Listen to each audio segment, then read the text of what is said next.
Muy buenos días amigos y amigas, bienvenidos otro sábado más a la Iglesia Adventista Virtual. Esperamos de todo corazón que estéis bien y se acuerden que Dios nos dice que no nos preocupemos porque Él está con nosotros. Es nuestro deseo que disfruten del programa de hoy. ¿Están listos? Comencemos. Enfoque misionero. Cuando los médicos le dijeron a Resta que tenía diabetes tipo 2, no supo qué hacer. De inmediato le recetaron 3 medicamentos y ninguno parecía ayudar. Finalmente, Resta visitó una clínica adventista cercana. En la clínica me enseñaron a cambiar mi estilo de vida y desde entonces no tomo ningún medicamento. Tengo una dieta vegetariana y trabajo mucho. La mejora de su salud inspiró a Resta para asistir a la Universidad Adventista de Hungría y convertirse en consultor de estilo de vida. Tengo diabetes y quiero ayudar realmente a otras personas con esta enfermedad. Eso me motiva. Hoy, Resta es el coordinador del Centro Urbano de Influencia en Misión Global de Debrecen, la segunda ciudad más grande de Hungría. Este centro provee un número de servicios que incluyen haloterapia, masaje terapéutico, orientación sobre asma, problemas pulmonares y orientación sobre la pena y la adicción. Desde el momento en que llegan, les decimos que todo se basa en el cristianismo. Nuestra base es la Biblia. El cuidado cristiano y el servicio profesional que reciben los visitantes los animan a regresar por otros programas. Somos muy bendecidos porque Dios nos dio 6 médicos que son miembros de la iglesia y más de 10 miembros que trabajan en el área de la salud. Creo que es una buena oportunidad de ayudar a la gente y trabajar juntos por ellos. Este es un lugar muy importante porque en la iglesia podemos tratar la salud espiritual de las personas y aquí podemos atenderlos y darles consejos acerca del cuerpo. Creo que este lugar es como un puente entre la gente de la ciudad y la iglesia. Este centro de influencia comenzó con todo miembro involucrado, cuando Ana María decidió abrir una pequeña librería donde las personas pudiesen relajarse, socializar y hojear libros religiosos. La gente no se conecta adecuadamente con los demás. Están corriendo todo el tiempo.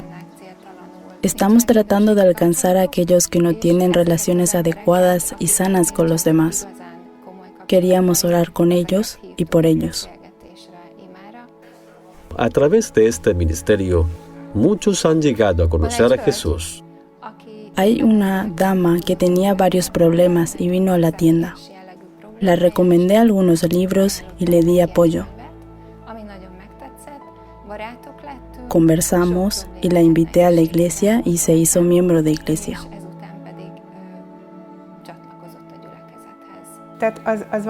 Era como un milagro toda la atmósfera de amor que había allí. Fueron muy amables conmigo. Me ofrecieron sentarme y conversar con ellos. Estoy muy agradecida con este centro y de que puedo compartir mi nueva fe y amor con otros. Los adventistas también reparten amor por medio del evento anual llamado Llegar con Flores. Cada año, uno de los miembros de la iglesia cultiva miles de narcisos en su campo y los regala a la iglesia para que todos los miembros los entreguen gratis en la comunidad. Mucha gente pregunta por qué lo hacemos. La respuesta es sencilla. Porque queremos entregar amor y ser una bendición para la ciudad. Los adventistas de Debrecen quieren conectarse con la persona de maneras creativas, ya sea mediante servicios médicos o en eventos de la ciudad. Quieren involucrarse con la comunidad. Por favor, oren para que sus esfuerzos sigan llevando el amor de Jesús a las personas de esta gran ciudad. Gracias por apoyar a Misión Global, que ayuda a proyectos como estos en muchas ciudades del mundo.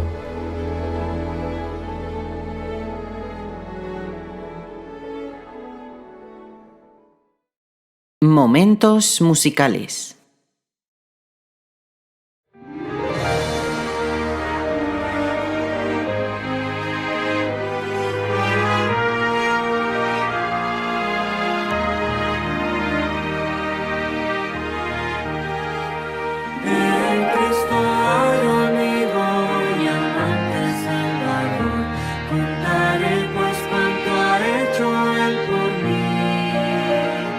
Hallándome perdido.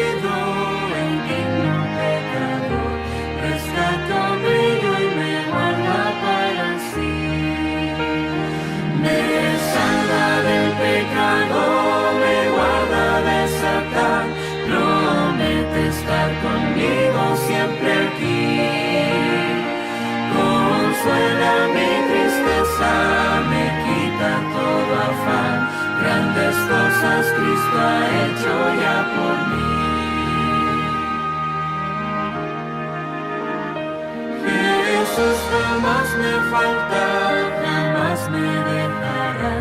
Es mi fuerte y poderoso protector. Del mundo me apartó de toda vanidad para consagrar la vida a mi Señor. Si el mundo me persigue, si sufro tentación, confiando en Él podré vencer aquí. Segura es la victoria y elevo mi canción. Grandes cosas Cristo ha hecho ya por mí.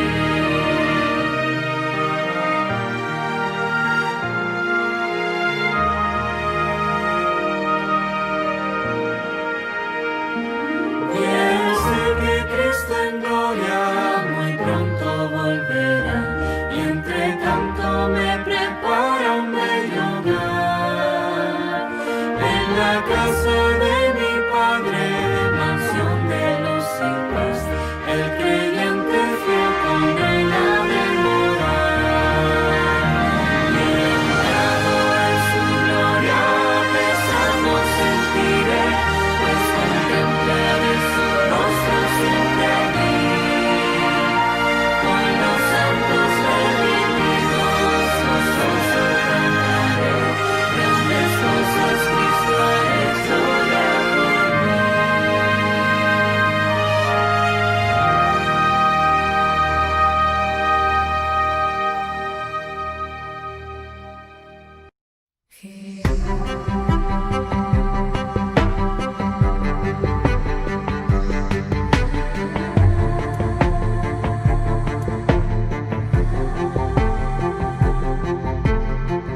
Cuenta la historia que una familia desde el principio le abrió la puerta cada mañana junto a la Biblia. Se preparaban, pedían fuerzas. Jesús estaba siempre invitado en el hogar. Era uno más, pasar un tiempo estando a su lado fue disfrutar el mejor regalo.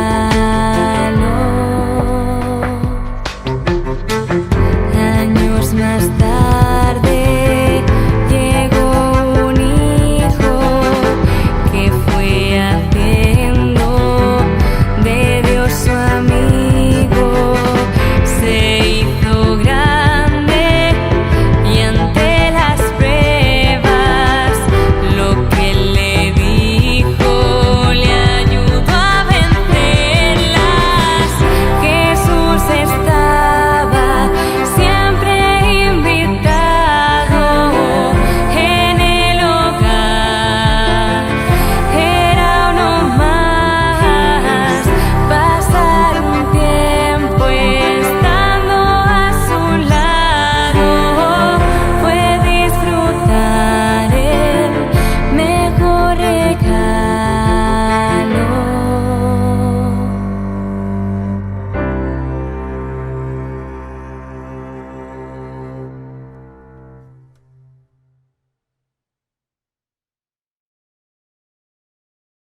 Momentos de oración.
Hola, hola mis hermanos, un saludo cordial para todos, a todas nuestras iglesias de la isla, la iglesia de vecindario, la iglesia de Telde, la iglesia de Ingenio, la iglesia que está más cerca por aquí, Tamaraceite, y la iglesia de Las Palmas.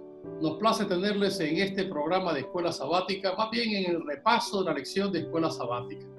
Estamos ya en la lección número 10 de nuestra lección de este trimestre. Y hoy es un tema muy interesante, pero antes quiero presentar a nuestros invitados para el día de hoy. Son líderes de nuestra iglesia. De vecindario tenemos con nosotros a nuestro hermano Alex. Un saludo, Alex. Quisiera saludar a tus hermanos de iglesia. Hola. Y también de la iglesia de Telde tenemos por aquí a Paula. Paula, ¿quieres saludar a nuestros amigos que nos escuchan? Sí, quiero saludar a nuestros hermanos y a todos los que nos pueden ver y que pueden participar de este programa tan especial, y que me es de grata satisfacción poder servir en las necesidades y en los estudios de la palabra de Dios. Muy bien, y de la iglesia de Las Palmas también tenemos a David, quien es el coordinador de ADRA aquí en Las Palmas. Gracias, David, por estar con nosotros. Un saludo para nuestros hermanos. ¿Quieres decirles algo? Gracias a ustedes por contar con mi presencia hoy aquí, y un saludo, me uno al saludo de los que ya han saludado de Telde y de vecindario, y un saludo para todos los que nos vean de aquí de la isla y a través de las redes. Muy bien, esta semana estamos estudiando la Biblia como historia. Ese es el título de nuestro tema de esta semana. Y es que la historia bíblica avanza en dirección lineal desde un principio absoluto, cuando Dios creó todas las cosas, hasta una meta final, cuando restaurará la tierra en su segunda venida. Y la esencia de la lección de esta semana es cómo la historia y la arqueología corroboran la historia bíblica. Y más bien el hilo conductor de este tema va a ir en esa dirección. Cómo la historia y la arqueología corroboran la historia sagrada.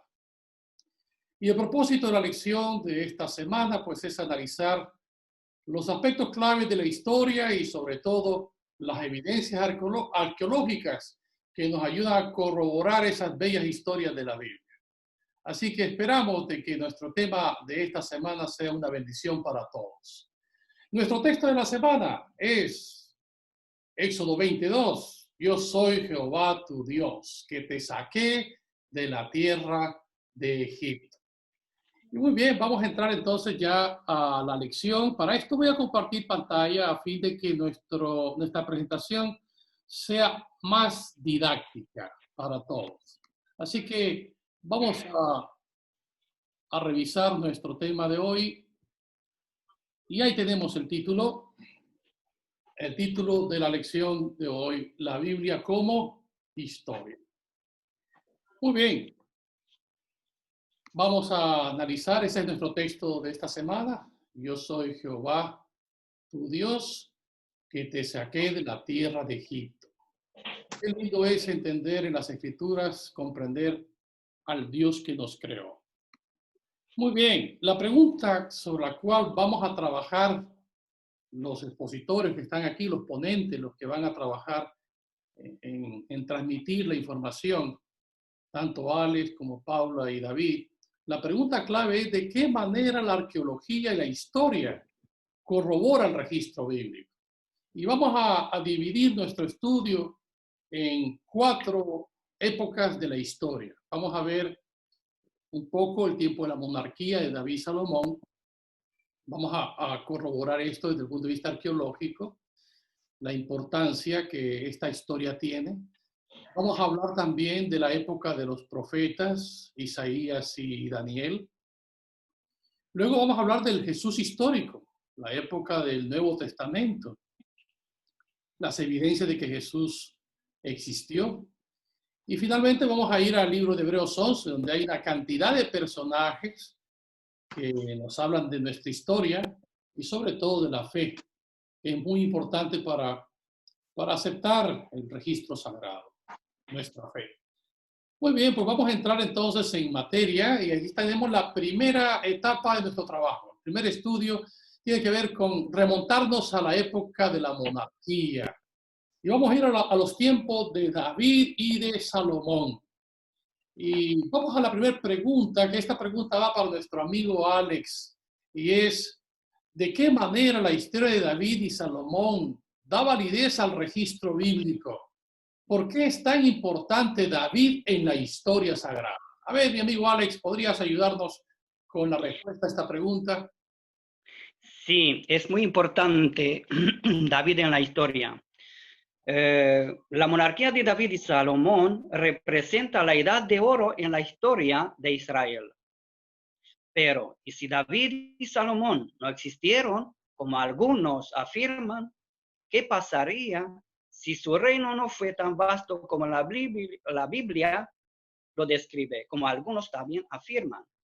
Sin David no habría Jerusalén, la capital de la nación. Sin David no habría templo construido con su hijo Salomón. Finalmente, sin David no habría un futuro Mesías, porque es a través del linaje de David que se promete un Mesías. La historia israelita tendría que reescribirse completamente.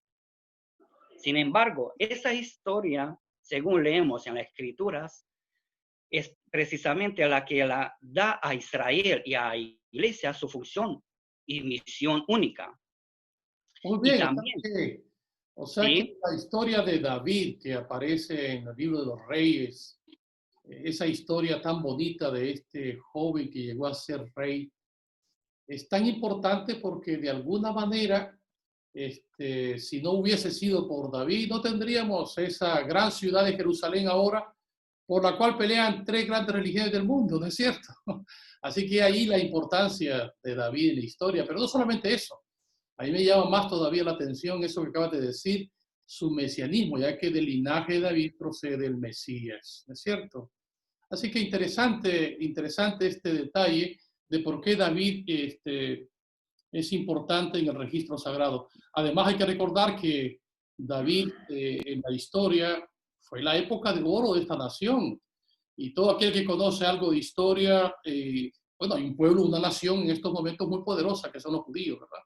Más de 40 millones de judíos, y ellos pues corroboran que David ha sido la época de oro de la historia de la nación. Muy bien, gracias Alex por tu ayuda con respecto a esta primera sección. Vamos ahora entonces a ir a analizar la siguiente pregunta, y esta pregunta es para Paula. Si nosotros leyésemos 1 Samuel capítulo 17, nos encontramos de una de las historias más bonitas que yo recuerdo, Paula, que cuando era niño, sin ser cristiano, sin ser creyente incluso, cuando aprendí a leer, yo leí la famosa historia de David y Goliat. Y aquí en esta sección vamos a abordar esto, de qué manera Dios le da una victoria decisiva a Israel, a quién se usa para esa victoria, dónde ocurre esa victoria. Y la pregunta que va en relación a nuestro hilo conductor de la semana es, ¿de qué manera la arqueología da validez a la historia? Sí, si nos vamos al relato bíblico de 1 Samuel 17, yo haciendo un comentario panorámico, pues vemos que aquí está el escuadrón de Israel y está el campamento de los filisteos, ¿verdad? Entonces, todos sabemos que el representante del campamento de los filisteos era Goliat, que era un tremendo gigante de una media de casi 3 metros. Con una malla que es increíble, ¿verdad? Que tenía unos 57 kilogramos y una lanza que solamente eso pesaba 6,8 kilogramos. Pues este gran gigante desafiaba cada día al pueblo de Israel, donde pedía que hubiera un hombre que pudiera enfrentarse a él y que en función a quién fuera el vencedor, pues iba a ser sometido al pueblo de Israel o a Saúl o al campamento filisteo. Y así era cada día, tarde y noche, y esto durante 40 días. Y me parece raro ver, ¿verdad?, cómo el pueblo de Israel y el mismo Saúl dice que se turbaron cuando este hombre salía provocando al pueblo de Israel, y cómo tenían miedo. Pero luego más tarde entra David, que realmente es nuestro personaje principal en la historia, y como su padre, que tenían 8 hijos, sabemos que los 3 mayores son los que son enviados a apoyar allá en la lucha contra los filisteos y está en el escuadrón de Israel. Entonces su padre, Isaí, que sabemos que era era de Belén, lo manda para que le lleve provisiones a sus hermanos y también sepa cuál es la condición en la que se encuentra. Y David hace el pedido que su padre le había dicho. Entonces, casualmente, que no hay casualidad, ¿verdad? Él llega al campamento cuando el ejército salía en orden de batalla y escucha, aquí es donde más me gusta, porque cuando él escucha a este filisteo, ¿verdad? Desafiando a los escuadrones del Dios viviente, como le llama David, él dice, ¿quién es este filisteo incircunciso para que provoque a los escuadrones del Dios viviente? Entonces, estas palabras, cuando fueron escuchadas, se las refirieron a Saúl y Saúl le hace llamar. Y David, ni corto ni perezoso, le dice, no desmayes, que no desmaye el corazón de ninguno a causa de él. Tu siervo irá y peleará contra este filisteo. Y vemos cómo Saúl tiene duda de David, ¿verdad? Y le dice, eres un muchacho joven y este es un hombre, le dice, es un hombre de guerra desde su juventud. Pero entonces David le cuenta de que él es pastor de ovejas y de cómo él se enfrenta tanto a los leones como a los osos cuando tomaban presa de la manada, cuando tomaban algún cordero, dice, inclusive dice, salía tras él y lo hería y lo libraba de su boca. Y si se levantaba contra mí, yo le echaba mano de la quijada, lo hería y lo mataba. Y aquí me gusta porque realmente los 3 textos que me impresionan son cuando él dice, y este filisteo incircunciso será como uno de ellos, porque ha provocado al ejército del Dios viviente.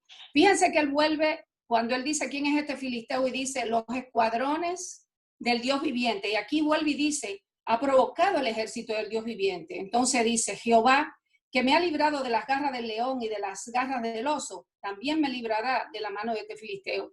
Vemos la confianza y cómo es el único que yo he podido ver, que de todo un pueblo y de su mismo rey, que era Saúl en ese momento, es el único que reconoce el poder y de quiénes somos nosotros y quién es el que nos representa.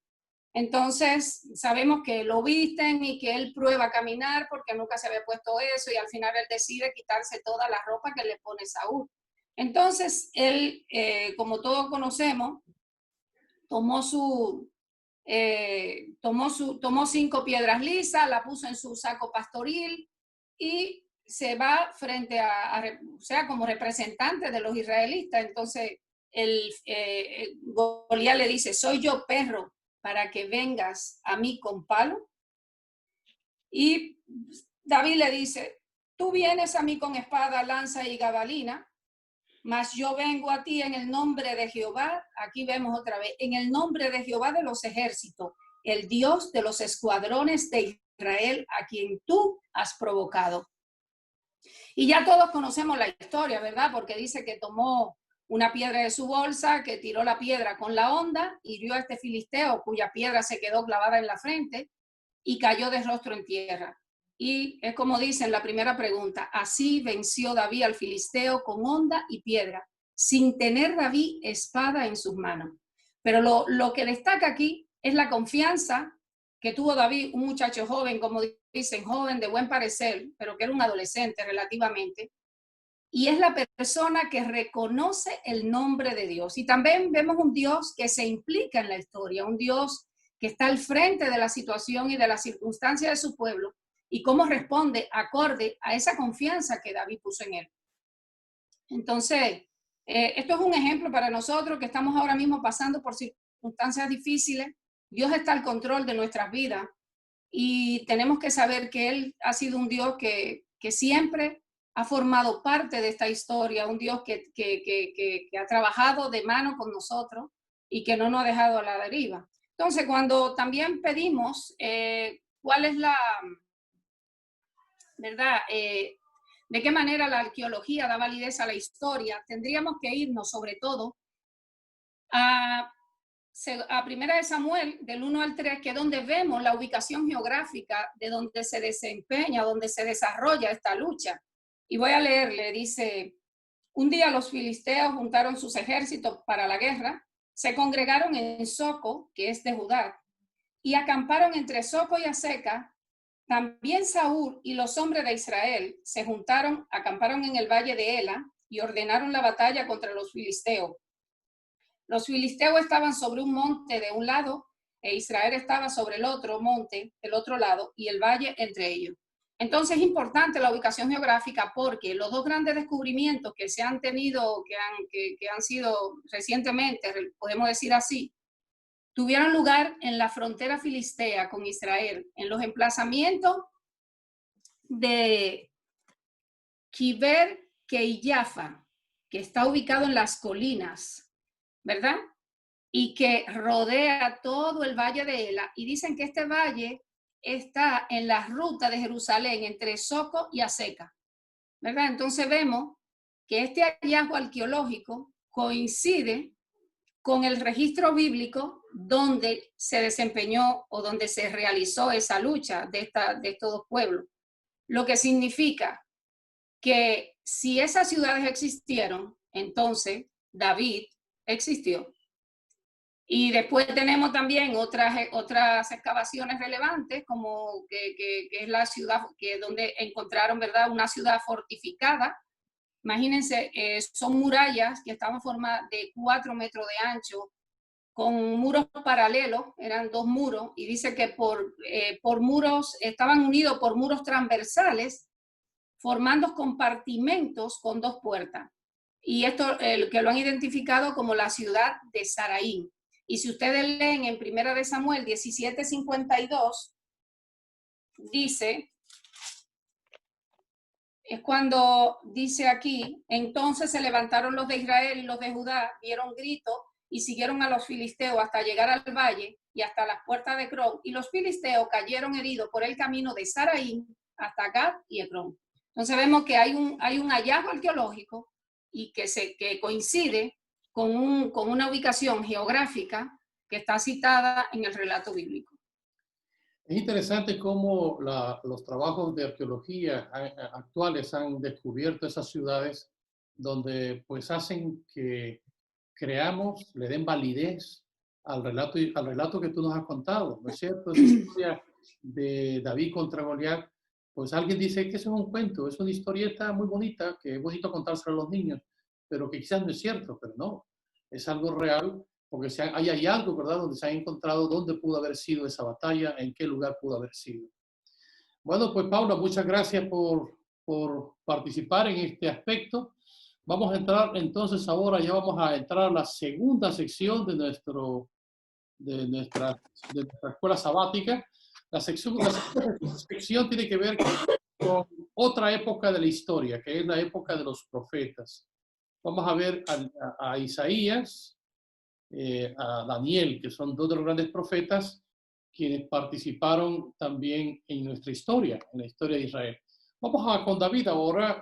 Aquí nos encontramos una campaña asiria masiva contra Judá. Y es interesante cómo esta historia, Dios cómo libera a su pueblo. ¿Cómo puedes recordar que el Dios que milagrosamente liberó a Israel en aquel momento y en aquel lugar es el mismo Dios a quien oras y en quien te amparas y confías? Esta historia de esta liberación, de esta salvación de parte de Dios, ¿será que también tiene hallazgos arqueológicos que ratifiquen esta historia? A ver, David, ¿podrías contarnos un poquito sobre esta gran campaña asiria contra el reino de Judá? Pues sí, bueno, todo esto ocurrió en el 701 a.C. y bueno, el rey Sennacherib pues se le ocurrió hacer campaña contra Judá, ¿no? Y así lo hizo, y dice que el relato bíblico lo registra en el Isaías 36, versículos del 1 al 3, ¿no? Y vemos como en el año 14 del reinado de Ezequías, el rey Sennacherib atacó todas las ciudades fortificadas de Judá y la conquistó. dice que Sennacherib envió desde Laquis a uno de sus oficiales de confianza al frente del poderoso ejército para que hablara con Ezequías en Jerusalén, dice el texto bíblico. Cuando llegaron, acamparon junto al canal del estanque Siloé por el camino que va a los talleres de los teñidores de tela. Y dice Eliquiaín, encargado del palacio del rey Ezequías, y Semná y Joab, sus dos secretarios, salieron a recibirlo. Dice, entonces el oficial asirio les dio este mensaje para Ezequías: el gran rey de Asiria quiere saber por qué te sientes tan seguro de ganarle. Bueno, todos sabemos cómo transcurrió la historia, ¿no? Cuando invadió la ciudad de Laquis, pues dice que no dejó nada. En las excavaciones que se han hecho actualmente en la ciudad de Laquis, dice que era como encontrar una gran masificación de escombros después de que el rey Sennacherib la destruyera, ¿no? La incendiara. Pero aquí está hablando de que quería invadir también Jerusalén, que era donde estaba el reinado de Ezequías. Pero Ezequías hace una oración a Dios pidiendo su ayuda, ¿no? Y el profeta Isaías le da la respuesta a esa oración. Vemos como que el rey Sennacherib pudo invadir todas las ciudades colindantes, pero no pudo entrar en la ciudad de Jerusalén como el profeta Isaías le había declarado a través de lo que Dios le había dicho a él para que les dijese a Ezequías. Y vemos que Dios oye nuestras oraciones, ¿no? Oye las oraciones pequeñas, oye las oraciones grandes. Cada uno tiene su problema y su problema pues lo determina en mayor o menor medida. Los problemas no tienen tamaño, ¿no? A lo mejor un pequeño problema nos puede parecer grandísimo a nosotros, pero un gran problema nos puede parecer a lo mejor menos preocupante. Para Dios no hay tamaño del problema. Él va buscando siempre la mejor solución. Y la mejor solución en esta ocasión es que no pudieron entrar. Dice que sí, la historia dice que el rey Sennacherib sitió a la ciudad de Jerusalén, pero sí, la sitió, pero por un día. No pudieron entrar dentro de la ciudad. Y como dice el profeta Isaías, ninguna saeta, ninguna flecha entrará, ningún escudo hará fuerza, ni las puertas serán abiertas para entrar dentro de la ciudad.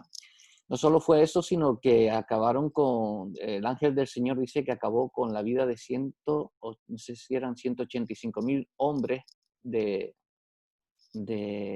los soldados que hacían campaña para invadir Jerusalén. Y bueno, dice que los cadáveres al día siguiente se veía todo lleno de cadáveres, ¿no? Vemos cómo el poder de Dios a través de contestar pues las oraciones que nosotros le hacemos, en este caso hizo el rey Ezequías para proteger a su ciudad y todos los que allí habitaban, su reino, pues llegó a los oídos del Señor y su oración pues así fue contestada. Haciendo una nota un poco con respecto a la arqueología y esto, dice que el rey de Sennacherib de Nínive celebraba la derrota de las ciudades que invadía, pues poniéndolos en las paredes y plasmándolos en las paredes del palacio, ¿no? Y sí, ahí aparece como el rey Sennacherib venció a la ciudad de Laquis, pero no aparece la ciudad de Jerusalén como una ciudad vencida. O sea, vemos cómo la Biblia en este texto tiene razón. La ciudad de Jerusalén no fue vencida por el rey Sennacherib. Y bueno, pues la segunda pregunta: ¿cómo podemos recordar que el Dios que milagrosamente liberó a Israel en aquel momento y en aquel lugar es el mismo Dios a quien oramos y en quien nos amparamos y confiamos? Pues sí, es el mismo. O sea, a lo mejor nosotros no vamos a ser invadidos por un rey Sennacherib, pero podemos ser invadidos por otros problemas. Lo que podemos sacar de este día de escuela sabática, es que no importa cuán grande o cuán pequeño sea tu problema, llévalo a las manos del Señor y el Señor hará lo mejor para ti y para tu vida.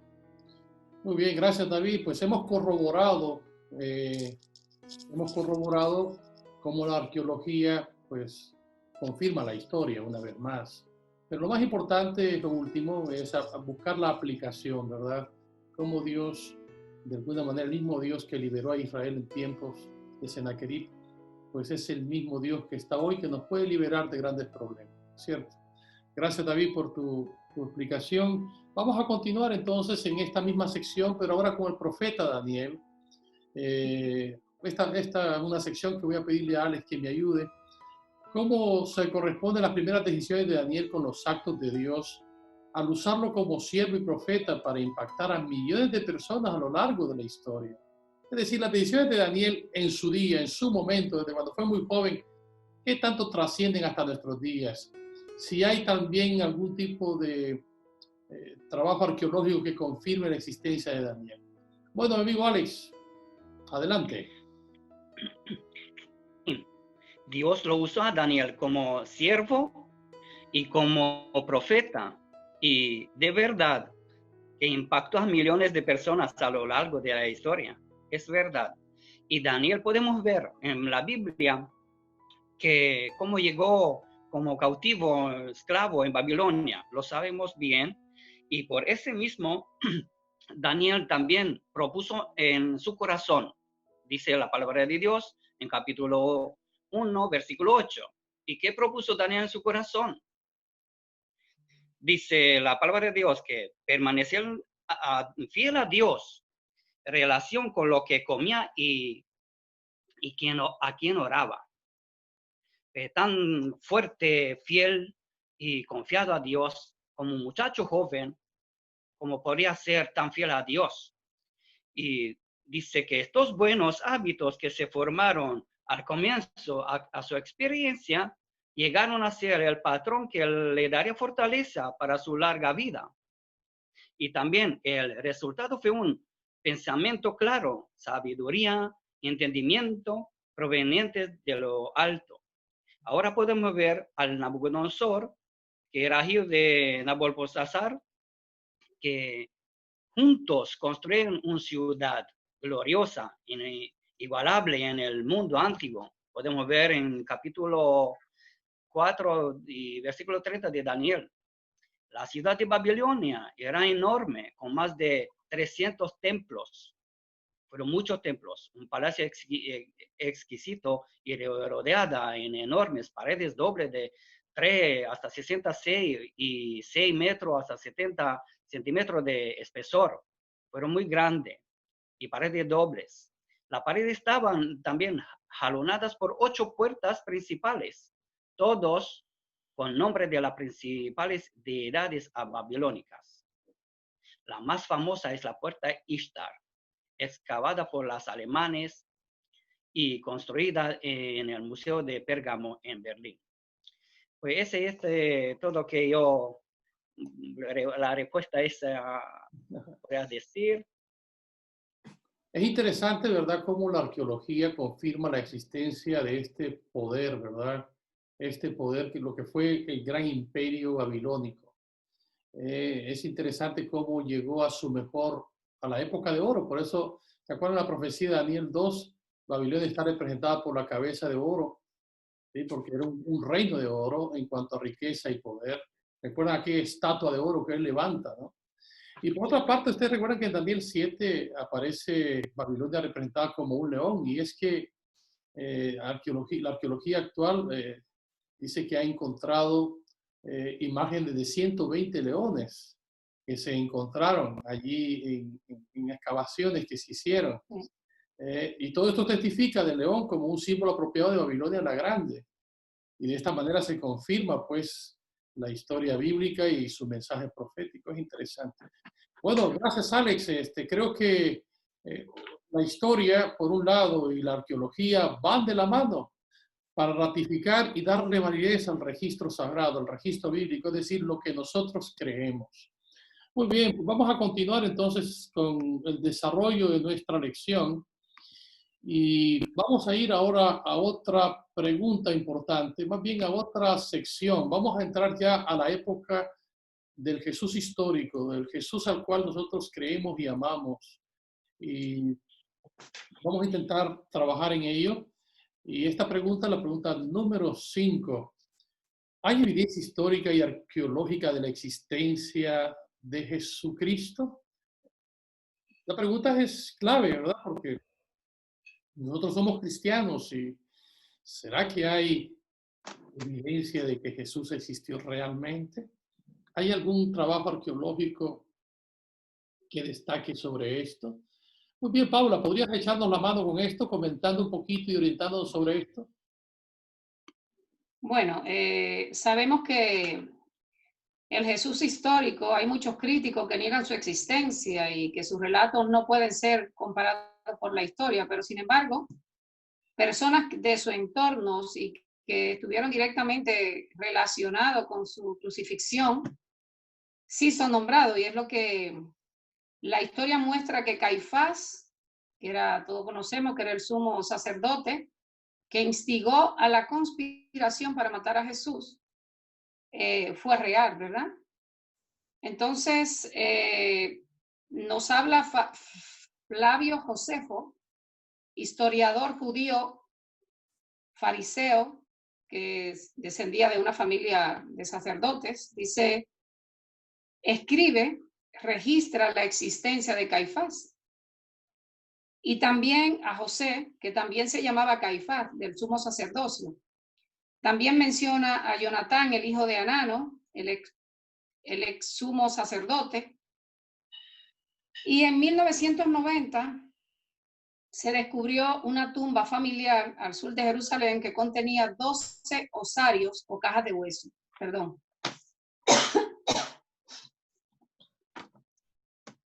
Estas cajas que tenían monedas y cerámica de la tumba datan, o sea, se le da un tiempo de que son de alrededor de a mediados del siglo I después de Cristo.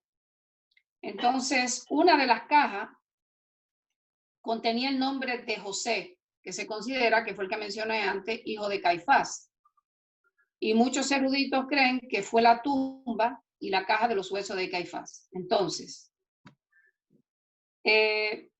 también en el 1961 se halla una inscripción con el nombre de Poncio Pilato, que era el prefecto o gobernante en ese momento de Judea, bajo el emperador Tiberio, en una piedra del teatro de Cesarea Marítima. Por lo tanto, ¿verdad? Si la historia corrobora alguna de las principales figuras que rodearon la muerte de Cristo, como es Caifás, más descendiente de su familia, más Poncio Pilato, que hacen referencia, ¿verdad? Entonces, obviamente, Jesús tuvo que existir, porque coincide que estos son los personajes que están directamente relacionados con la muerte de Jesús. Podemos ver también, hay historiadores seculares como Tácito, el historiador romano, escribió de Cristo, su ejecución por parte de Poncio Pilato durante el reinado de Tiberio y de los primeros cristianos en Roma.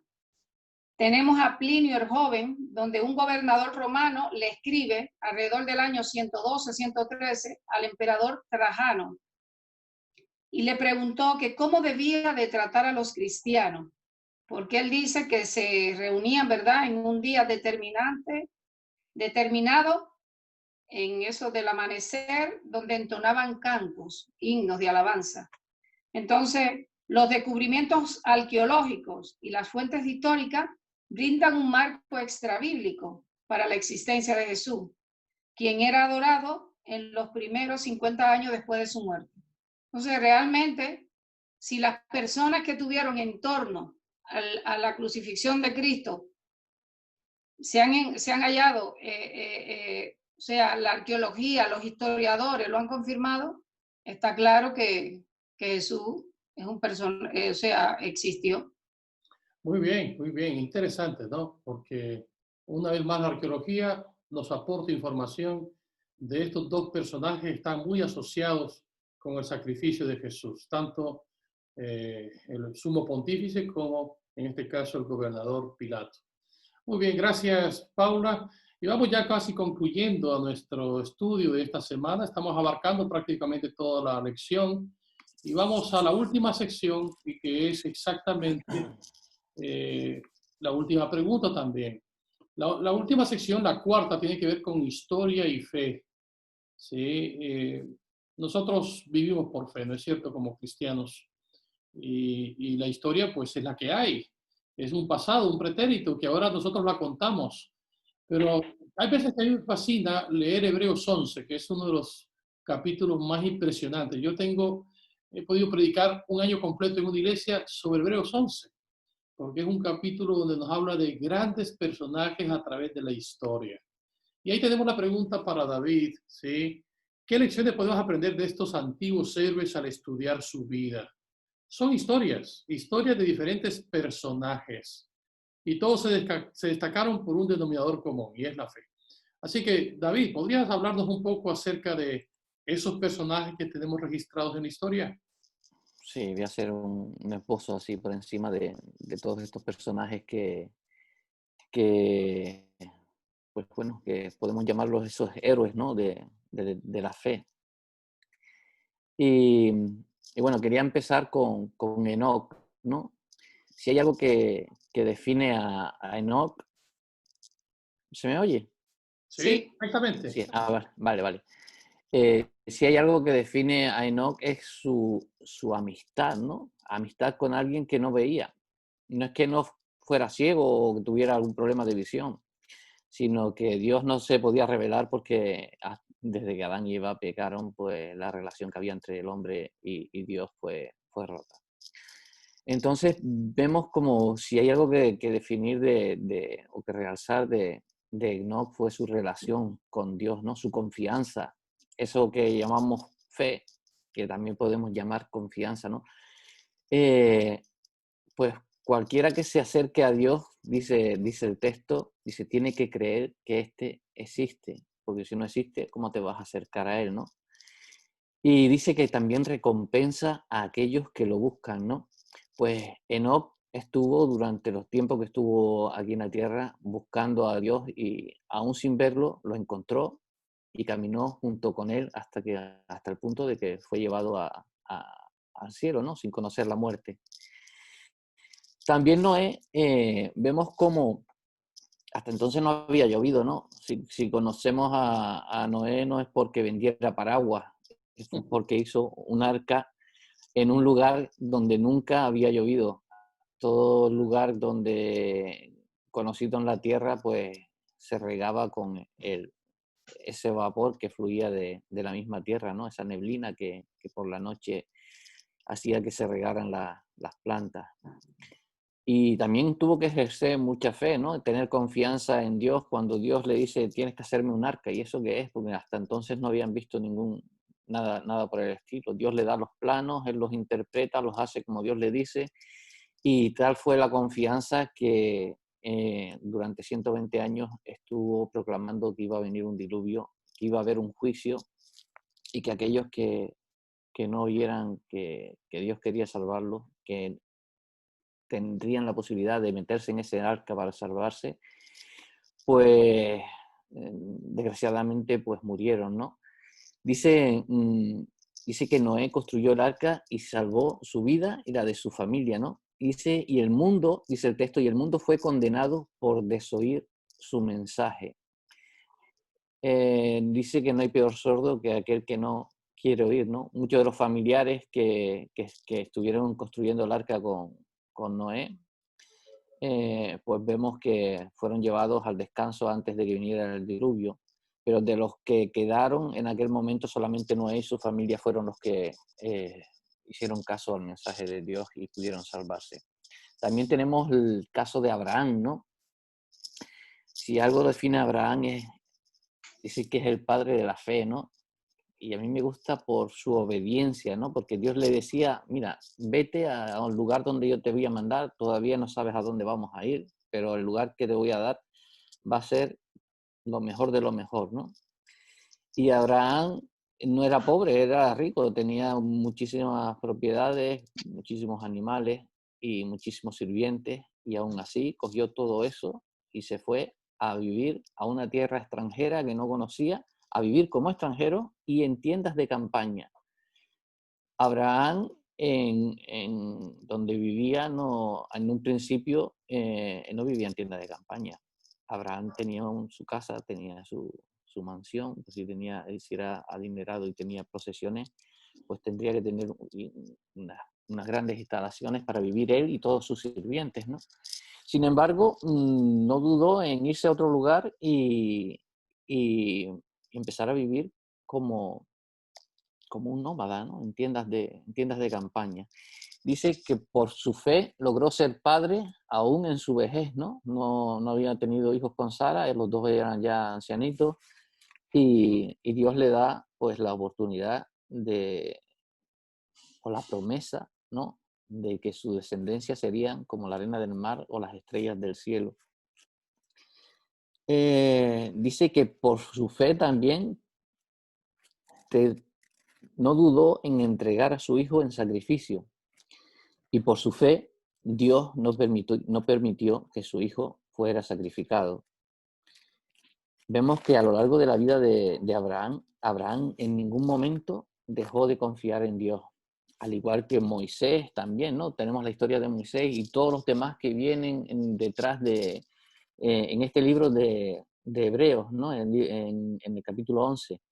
Pues vemos que de todos ellos hay cosas muy buenas. Lo que sí me gustaría compartir con ustedes es el texto que aparece también en la escuela sabática. Dice: la fe no es simplemente creer en algo o en alguien, es actuar en respuesta a esa creencia. Son estos actos de fe los que cambiarán la historia. Si vemos todos estos personajes que aparecen en la galería de la fe, están representados por personas como tú y como yo, con sus virtudes y con sus defectos, pero que marcaron un antes y un después en la historia de este mundo. Nosotros, si se escribiera otra Biblia, a lo mejor alguien hablaría de otro David, o de otra Paula, o de un Tomás. Todos estos nombres están apareciendo, han aparecido en la Biblia, y por qué no otro más, ¿no? Pero sí nos dice Ellen White que seremos leyendas. Cuando estemos en el cielo seremos como leyendas, ¿no? Nuestras historias de cómo nosotros vencimos el pecado con la ayuda del Señor serán escuchadas por miles de seres que fueron creados y que no cayeron en el pecado, que están viviendo en otros mundos no caídos. Entonces seremos esas leyendas, al igual que el apóstol Pablo, al igual que Noé, al igual que Enoc. Nosotros también somos parte de esta historia. Y bueno, pues compartir con ustedes el deseo de que no perdáis nunca de vista al Señor, y que por muy mal que se nos pinten las cosas, nosotros vamos a seguir formando parte de esta historia, que sea para bien, que nuestra historia, como también en toda esta historia de estos personajes bíblicos que aparecen en la Biblia, algunos son personas tan normales como nosotros, que tuvieron sus días buenos y sus días malos. Pero lo importante es que a pesar de los días malos, podemos seguir teniendo muchos días buenos al lado del Señor. Amén. Eso es lo que quisiera compartir de este apartado, ¿no? Y cuán poco sabemos acerca de cómo nuestras decisiones, quisiera terminar leyendo esto, dice: cuán poco sabemos acerca de cómo nuestras decisiones influirán en la vida de innumerables personas en esta generación y en las que vendrán. A veces somos cartas abiertas, como decía el apóstol Pablo. A veces no nos damos cuenta, pero la gente nos observa. Y somos testimonio para los demás. Así que cuidadito cómo nos comportamos. Yo el primero. Yo el primero. Pues eso, somos parte de la historia. Muy bien, qué bueno, muchas gracias. Aquí. Somos parte de la historia y tenemos esa lista de héroes de la fe que nos han enseñado mucho a través de su vida. Bueno, pues hemos llegado prácticamente al final de nuestro estudio y llegamos a la conclusión, ¿verdad? En esta semana, pues a manera de conclusión, es bueno hacer una síntesis. Hemos estudiado la monarquía de David y Salomón. Hemos estudiado la época de los profetas, tanto Isaías como Daniel. Hemos visto acerca de la época de Jesús, el Jesús histórico, el cual nosotros creemos, y hemos terminado con estas historias de los grandes héroes de la fe en Hebreos 11. Pero a manera de conclusión, esta es una pregunta para todos y les doy un medio minuto para que cada quien me diga una reflexión final. Y la pregunta es, ¿qué sucede cuando se encuentran evidencias arqueológicas? ¿Sí? Que muchas de estas evidencias arqueológicas pueden llegar a contradecir la historia bíblica. ¿Sí? Y la pregunta que sigue va en relación a eso mismo. ¿Qué debería decirnos esto sobre el hecho de que debemos depender de la palabra de Dios como tal y confiar en ella independientemente de las afirmaciones de la arqueología o de cualquier otra ciencia humana? Esta es la última pregunta para todos. Si quieren decirme en medio minuto alguna cosita para concluir. ¿Sí? ¿Quién es el primero? Bueno, yo rompo el hielo y bueno, ¿qué sucede cuando se encuentran evidencias arqueológicas cuya interpretación contradice la historia bíblica? Ahí ya no solo son evidencias históricas, sino también cuando creemos que un texto contradice al otro, ¿no? Pero vemos que si no hay ningún texto que contradiga al otro dentro de la Biblia, sino que lo complemente, igualmente no hay ningún texto histórico en la Biblia que no se haya encontrado o que se encuentre las evidencias arqueológicas para decir que son ciertos, ¿no? Por ejemplo, lo que hemos hablado durante la escuela sabática, ¿no? del día de hoy, vemos como a través de los descubrimientos arqueológicos que han habido en la historia, ¿no? Decían que, bueno, que el diluvio pues, no fue universal, que fue en un lugar solo. Y vemos que hay en más de 50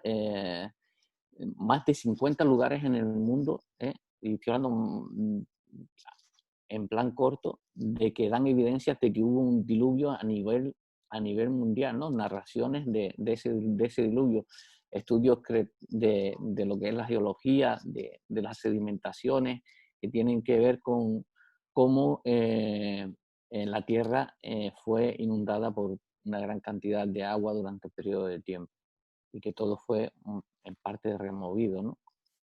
Y así como con tantos otros descubrimientos arqueológicos que se han ido haciendo a lo largo de la historia. Muy bien. Paula, Alex, ¿alguna cosita más?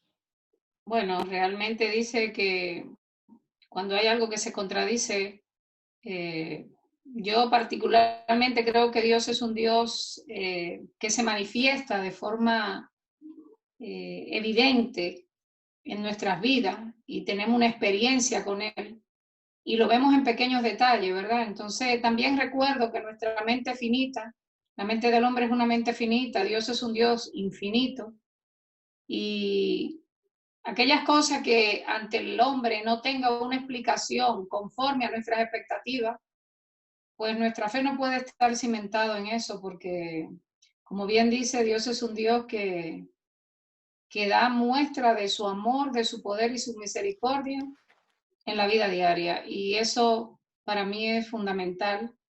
Y claro que todos estos hallazgos arqueológicos y lo que la historia pueda revelar y afirmar los hechos históricos o los hechos que se han registrado en la Biblia, pues nos ayuda para aquellas personas que aún siguen teniendo duda de la existencia de un Dios creador, de un Dios que nos ha redimido, de un Dios que nos sustenta y que intercede por nosotros. Muy bien, gracias Paula. Y la última reflexión, amigo Alex, ¿tiene alguna cosita que decirnos sobre esta pregunta? Sí, tenemos un Dios real. Podemos ver en esta semana de lección como la historia bíblica y como podemos ver a David y a cada uno, que es un parte de la Biblia histórico. Mismo como dijo David, somos parte de historia, ¿no? Pero Dios también no deja nada que no sea descubierto, sin descubrir. Como dijo en su palabra, que aunque no podemos hablar o no vamos a hablar nosotros llevar el evangelio van a hablar las piedras, y así es, porque Dios no quiere dejar sin descubrir nada, ni un detalle para que no sepa el hombre humano de su realidad. Gracias, Alex. Yo creo que en base a esta pregunta, yo creo que es importante que, aunque aparentemente la arqueología pueda contradecir la Biblia, nosotros tenemos que seguir confiando y dependiendo de la palabra de Dios, porque muchas cosas las aceptamos por fe, aunque la ciencia pueda contradecir lo que así dice Jehová, ¿no es cierto? Bueno, mis amigos, para concluir, quizás viene bien compartir este pensamiento bonito. Elena White, en el libro de Educación, dice: la Biblia es la historia más antigua y abarcadora que poseen los hombres. Nació de la fuente de la verdad eterna, y una mano divina ha preservado su pureza a través de los siglos. Ilumina el lejano pasado en el cual en vano trata de penetrar la investigación humana. Solamente en la palabra de Dios contemplamos el poder que puso los cimientos de la tierra y extendió los cielos. Solo en ella hallamos un relato auténtico del origen de las naciones. Solo en ella se da una historia de nuestra raza, libre de prejuicios u orgullos humanos. Yo creo en el Dios que inspiró las Sagradas Escrituras, el Dios que incursionó en nuestra historia, y creo en este libro sagrado inspirado por Dios que nos cuenta la historia de la redención. Gracias a Dios y gracias a vosotros, compañeros, por haber estado conmigo en este repaso de esta lección. Vamos a concluir con una oración, si os parece. Vamos a inclinar nuestras cabezas y vamos a orar. Gracias, nuestro Padre y nuestro Dios, por este estudio de la escuela sabática de esta semana. Gracias porque la arqueología y la historia corroboran el registro sagrado de la Biblia. Amén. Y nuestra fe, Señor, depende más bien de las Sagradas Escrituras antes que otras cosas. Sin embargo, nos gozamos de que tu palabra es auténtica y válida para nosotros.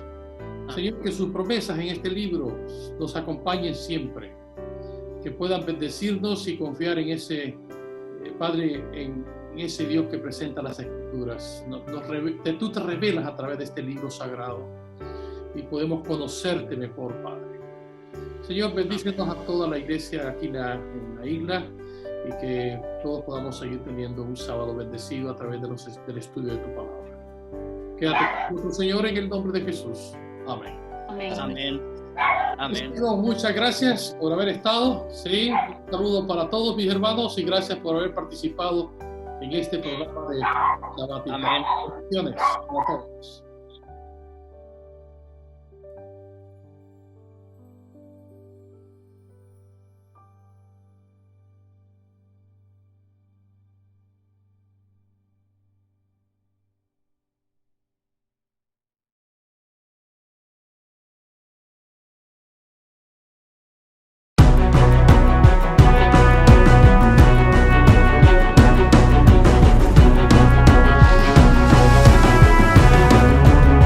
Los cristianos llevan siglos debatiendo sobre la ley. Por un lado, su observancia se vincula con una actitud legalista. Por otro, se reconoce su función indispensable para guiar al ser humano. La Biblia dice que somos salvos por la gracia, pero entonces, ¿qué función tiene la ley? ¿No se acabaron sus requisitos al morir Jesús? ¿Siguen vigentes los 10 mandamientos? ¿No basta con amar a Dios en libertad? ¿Y si el problema estuviese mal planteado? ¿Y si ley y libertad fuesen de la mano y amar y obedecer fuesen consecuencia de la gracia? ¿Y si los 10 mandamientos no fuesen un código restrictivo, sino un ideario que Dios te ayuda a desarrollar? A continuación vas a descubrir en 2 minutos la verdad sobre la ley. ¿Estás preparado? Comencemos. Ley en hebreo es Torah, significa dirección, enseñanza o instrucción. Se llama así el Pentateuco o incluso toda la revelación de Dios. En griego es nomos y se puede referir a la Torah, a los mandamientos u otras leyes según el contexto. Había leyes civiles dadas a Israel para un momento de su historia, sanitarias con principios de salud pública o ceremoniales vinculadas con el santuario que cesaron cuando Jesús murió. Pero los 10 mandamientos tienen valor universal. ¿Por qué son diferentes? Los escribió Dios con su propio dedo, y ninguna otra ley estaba dentro del arca en el lugar santísimo. Curioso, ¿verdad? Sus principios son anteriores al Sinaí y aparecen ya en Génesis. En Éxodo 20 se entregaron a Israel después de ser libres y como bendición para toda la humanidad. Casi todos están en futuro y proponen el ideal que Dios quiere lograr en ti, si le dejas. ¿Son todos iguales? Pues sí, en Santiago 2 dice: cualquiera que guarde toda la ley pero ofenda en un punto se hace culpable de todos. Si no cometes adulterio pero matas, eres transgresor de la ley. En Daniel 7 se profetizó que intentarían cambiarlos, y así ocurrió. Míralo en Google. Esto es importante, porque en Apocalipsis 14 el remanente son los que guardan los mandamientos de Dios, no los de los hombres. ¿Por qué en Romanos dice que el cumplimiento de la ley es el amor? Porque Dios es amor y la ley es la transcripción de su carácter. Por eso Jesús dice que del amor a Dios y al prójimo depende toda la ley y los profetas. La ley también tiene una llamada función negativa. En Romanos dice, yo no conocí el pecado sino por la ley, y la ley se introdujo para que el pecado abundase. La ley nos muestra el pecado, y en Romanos 10 su objetivo es llevarnos a Cristo para ser justificados. No es libre quien hace lo que quiere sin más, sino quien elige hacer lo bueno por voluntad propia. Por eso la ley orienta nuestra conducta y habilita nuestra libertad. Esa es la ley de la libertad de Santiago o la ley de Cristo en Pablo, la de siempre, pero bien comprendida. Y Efesios 2 se refiere a las leyes ceremoniales que acabaron al morir Jesús, y Colosenses 2 se refiere a la condenación de la ley de la que Jesús nos libró. Jesús no anuló los mandamientos, rescató el espíritu de la ley que él mismo había entregado. En el Sermón del Monte, por ejemplo, no se trata de no matar. Jesús propone amar tanto que ni se te ocurra insultar. La obediencia a la ley es un fruto del espíritu, no un logro personal. El sueño de Dios en Jeremías 31 no es que vivas sin ley, sino escribirla en tu corazón y reproducir su carácter en ti. Y ese sueño no ha cambiado. Si Jesús viniese hoy, ¿robaría? ¿Mentiría? ¿Codiciaría? Admitámoslo, el problema que tienen muchos cristianos con la ley es el sábado. Por eso unos han cambiado los mandamientos y otros rechazan la ley porque somos salvos por la fe. Pero en Romanos 3 dice claramente, ¿por la fe invalidamos la ley? De ninguna manera, sino que confirmamos la ley. Y en Romanos 7 la ley es santa y el mandamiento santo, justo y bueno. Su objetivo es que seas feliz. La muerte de Jesús precisamente confirmó que la ley no se podía cambiar. Lo que terminó fueron las leyes ceremoniales, sombra de lo venidero. Pero los 10 mandamientos son la expresión del pensamiento de Dios y el resumen de su voluntad para ti. Investiga más este tema en oración. Disfruta viviendo la ley de Jesús y, como siempre, recuerda, la mayoría puede estar equivocada.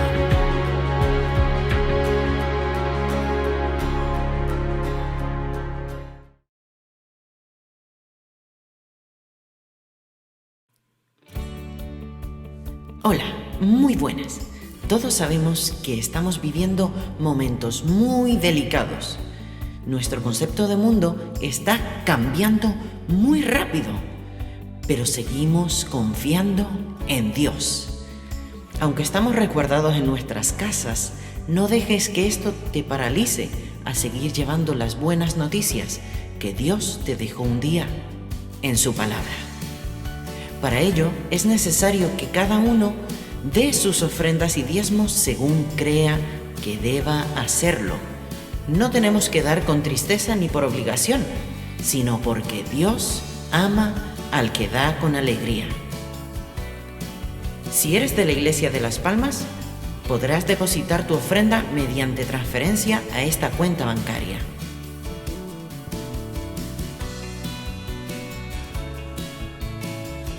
Si eres de la Iglesia de Tamaraceite, podrás depositar tu ofrenda mediante transferencia a esta cuenta bancaria.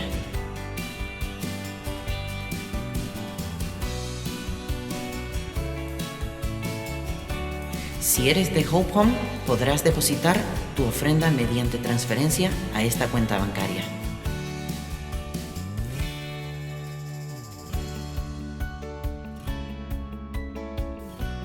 Si eres de la Iglesia de Vecindario, podrás depositar tu ofrenda mediante transferencia a esta cuenta bancaria.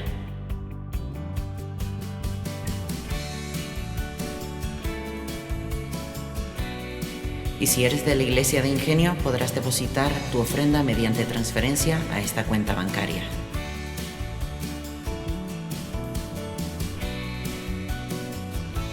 Y recuerda, Dios está siempre al control.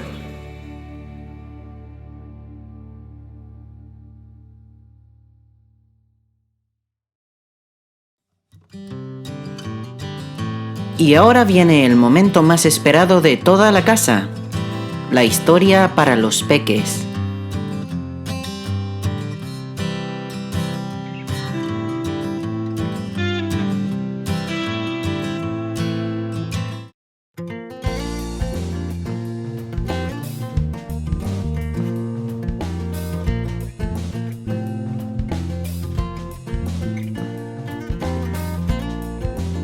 Hola hermosos niños, hoy voy a compartir con ustedes una historia que se titula El hombre que no pudo hablar. El versículo para memorizar lo encontramos en Lucas 1:68. Bendito el Señor Dios de Israel, que ha visitado y redimido a su pueblo. Y el mensaje es, adoro a Dios cuando les cuento a otros acerca de su bondad y amor. ¿Has visto alguna vez a tu pastor tratando de predicar sin voz? Si no pudiera hablar porque está engripado, ¿qué piensas que haría? Sí, le pediría a otra persona que predicara en su lugar. Nuestra historia de la Biblia trata acerca de un sacerdote del templo, que tenía un mensaje de Dios, pero que no podía hablar porque había perdido totalmente su voz. En los ondulados campos de Judea vivían un sacerdote llamado Zacarías y su esposa Elizabeth, que amaban mucho, mucho a Dios. Su mayor deseo era tener un hijo propio, aunque nunca habían tenido hijos, y ahora eran muy viejos. Cuando fue su turno, Zacarías fue al templo para oficiar el sacrificio ese día. Estaba en el templo ofreciendo incienso y orando por el pueblo de Israel, a la vez que mucha gente estaba afuera en el atrio orando también. Repentinamente, un ángel vino y se paró al lado del altar del incienso. Al principio, Zacarías estaba muy confundido y atemorizado, pero el ángel le dijo: «No tengas miedo, Zacarías, pues ha sido escuchada tu oración. Tu esposa Elizabeth te dará un hijo, y le pondrás por nombre Juan. Tendrás gozo y alegría, y muchos se regocijarán por su nacimiento. Hará que muchos israelitas se vuelvan al Señor su Dios». «¿Cómo podré estar seguro de esto?», preguntó Zacarías al ángel. «Ya soy anciano y mi esposa también es de edad avanzada». El ángel le respondió: «He sido enviado para hablar contigo y darte estas buenas noticias. Pero, como no creíste en mis palabras, que se cumplirán a su debido tiempo, te vas a quedar mudo. No podrás hablar hasta el día en que todo esto suceda». Y el ángel desapareció. La gente que esperaba en el atrio se preocupó por Zacarías, ya que había estado adentro por mucho tiempo. Finalmente salió para ver a la gente que estaba orando. Y cuando él no les pudo hablar, se dieron cuenta de que había tenido una visión de Dios. Zacarías terminó su trabajo en el templo y se fue a casa. Trató de contarle a Elizabeth todo lo que había sucedido, pero no era fácil porque no podía hablar. Varios meses más tarde, nació su bebé. Los vecinos se regocijaron con ello, y algunos pensaron que lo debían llamar Zacarías, como su padre. Pero Zacarías tenía un mensaje para ellos. «Su nombre es Juan», escribió, y así ellos lo podrían leer. Inmediatamente le volvió la voz y alabó a Dios. El bebé fue llamado Juan, así como el ángel le había dicho. Y Zacarías alabó tanto a Dios que todos los vecinos hablaban de esto. Este es el canto de alabanza que Zacarías interpretó para contarles a sus vecinos acerca de este hijo especial. Bendito sea el Señor Dios de Israel, porque ha venido a redimir a su pueblo.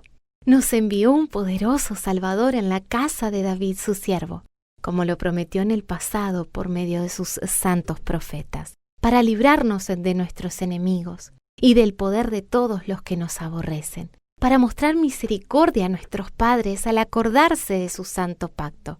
Así lo juró a Abraham, nuestro padre.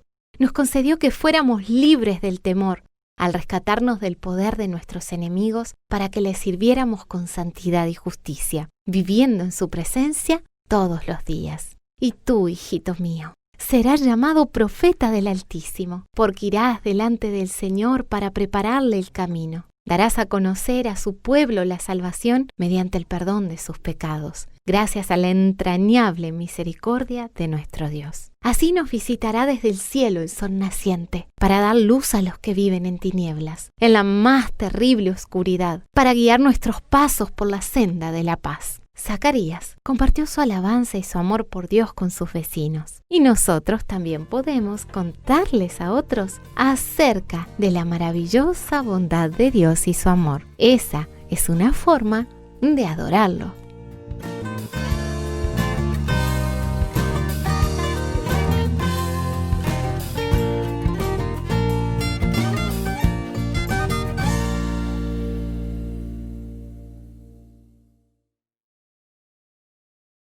Momentos musicales.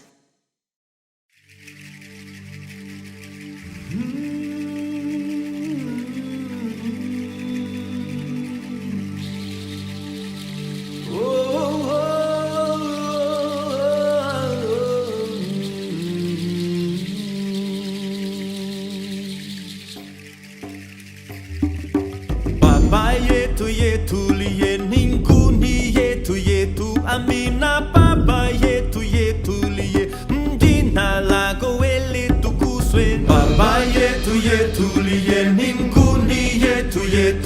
Habina papa yetu yetu liye Jina la goeli tu kuswe.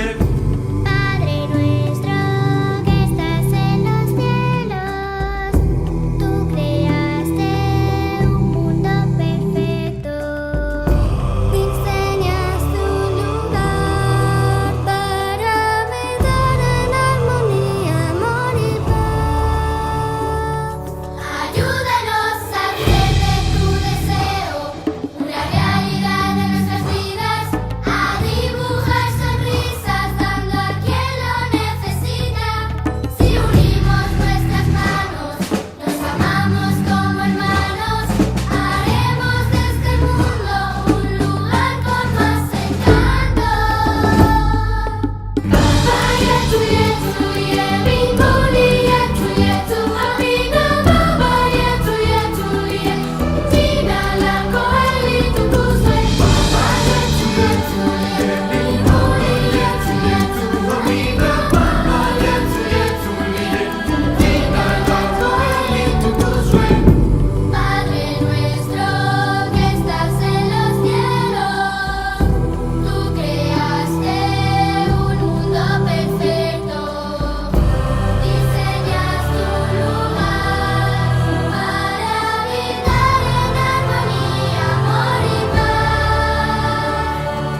Ayúdanos a hacer de tu deseo una realidad de nuestras vidas, a derribar barreras, que no existan más fronteras, que no importe la estatura, el color ni la cultura, pues esas diferencias enriquecen la existencia.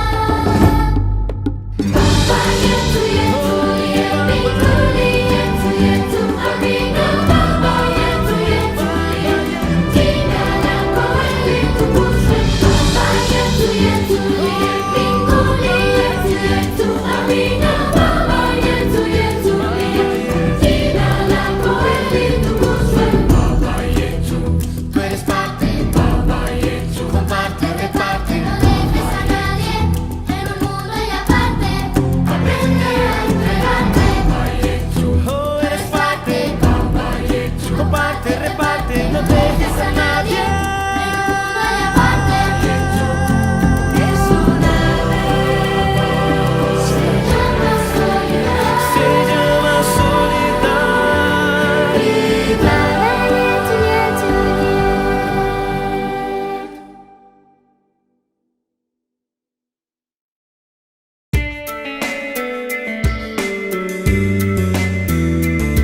Llamado a luchar, llamado a estar en pie, soy llamado a defender la verdad y el bien. Tenemos el ejemplo de la reina Esther, se mantuvo siempre en pie ante el mismo rey. Ten fe, valor, firme hasta el final, proclamando su verdad. Tenemos un mensaje que al mundo hay que contar. Cristo ha venido y volverá.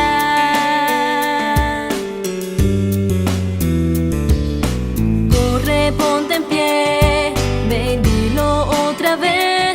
Defiende siempre el bien, muestra amor, no importa quién. No temas lo que viene, no mires hacia atrás, siempre puedes confiar, su amor te sostendrá. Ten fe, valor, firme hasta el final, proclamando su verdad. Tenemos un mensaje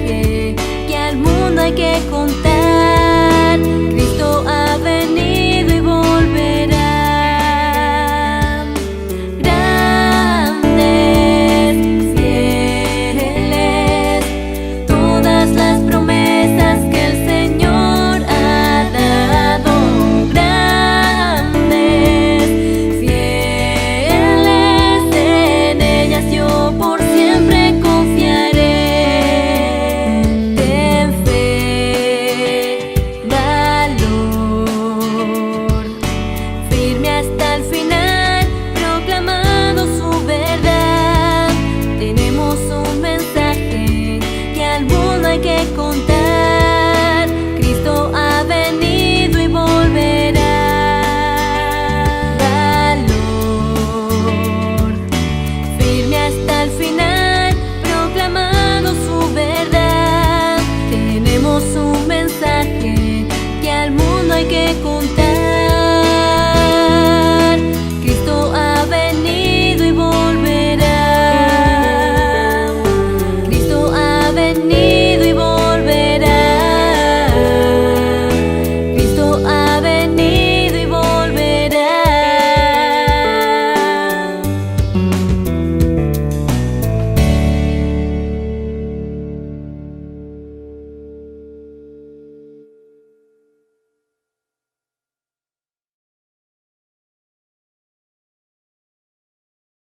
Momentos de oración.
Queridos hermanos, queridos jóvenes de las Islas Canarias, es todo un placer para mí poder estar con vosotros en esta mañana de sábado y poder compartir pues algunos de los tesoros que podemos encontrar en la palabra de Dios.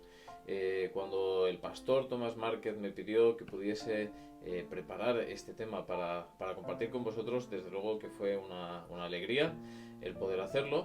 Y espero que el Señor nos acompañe a lo largo de esta mañana.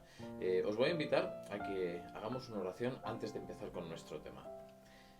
Amado Padre que estás en los cielos, Señor, te queremos dar muchas gracias por todas las bendiciones que tú nos das. Y de una forma muy especial, Señor, quiero poner en tus manos el mensaje de esta mañana. Y también, Señor, quiero poner en tus manos a los hermanos de las Islas Canarias, pedirte que tú les bendigas, que les ayudes a avanzar en su vida y, Señor, que puedas estar siempre presente para poder atender a esas necesidades que cada uno de nosotros tenemos. Que te lo pido todo en nombre de Jesús. Amén. Bueno, mi nombre es Jonathan. Seguramente nos conocemos en muchos casos porque hemos tenido la oportunidad de vernos en eventos, en Camporés y muchas otras actividades.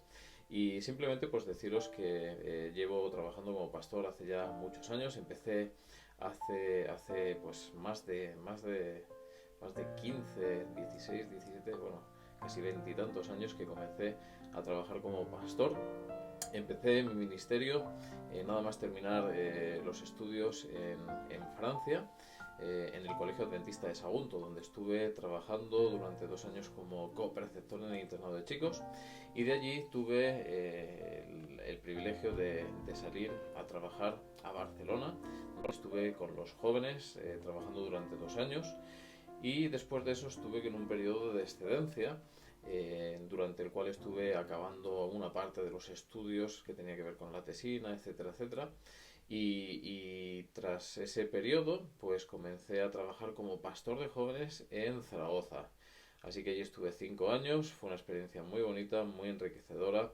Después de Zaragoza me destinaron al CEAS, a Sagunto, y allí estuve trabajando pues como pastor de jóvenes y como capellán del campus durante otros 5. Y en la actualidad, pues como sabéis, estoy desempeñando mi función como director del departamento de jóvenes, llevando jóvenes exploradores, y la verdad es que es una bendición y no tenemos nada de que quejarnos, así que bueno, estamos muy contentos de poder estar trabajando con los jóvenes de nuestra iglesia en España.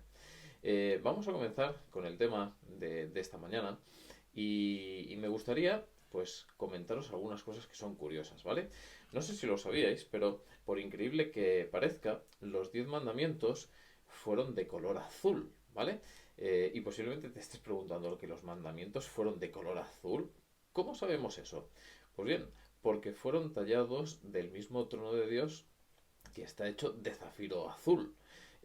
Mira, te voy a invitar a que abras tu Biblia en Éxodo capítulo 24, porque te voy a enseñar algo que te va a alucinar. Éxodo capítulo 24, versículo 9. Y dice lo siguiente, Y subieron Moisés y Aarón, Nadab y Abiú, subieron al monte Sinaí, y 70 de los ancianos de Israel, y vieron al Dios de Israel. Y había debajo de sus pies un embaldosado, y daros cuenta, ¿de qué tipo de piedra? De zafiro. ¿De qué color es el zafiro? Es de color azul, ¿verdad? Continúa el texto diciendo, piedra de zafiro semejante al cielo cuando está sereno. Mas no extendió su mano sobre los príncipes de los hijos de Israel, y vieron a Dios, y comieron y bebieron. Así que ellos subieron para confirmar el pacto. Eso era común, ¿verdad? ¿Qué es lo que hacemos después de tener una boda? Pues después de tener una boda, ¿a dónde vamos? Al banquete, es decir, a una comida. Es una tradición antigua en el que ciertos pactos se sellan con una comida o un banquete. Aquí el pacto había sellado y tuvieron una comida. Y es muy interesante porque cuando Jesús selló el nuevo pacto en el aposento alto, allí en el Nuevo Testamento tuvo una última cena. Y es interesante porque eso ocurre incluso en la actualidad, ¿verdad? En la actualidad, con las fusiones de empresas, al final de una negociación tienen una gran fiesta, una comida. ¿Por qué? Pues porque están sellando un gran pacto. Pero bien, ahora vamos a mirar el versículo número 12. Dice lo siguiente.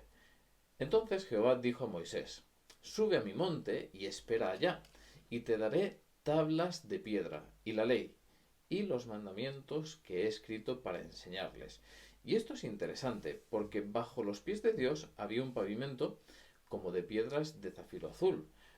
Ahora veremos 2 textos, Ezequiel capítulo 1 y Ezequiel capítulo 10, ¿vale?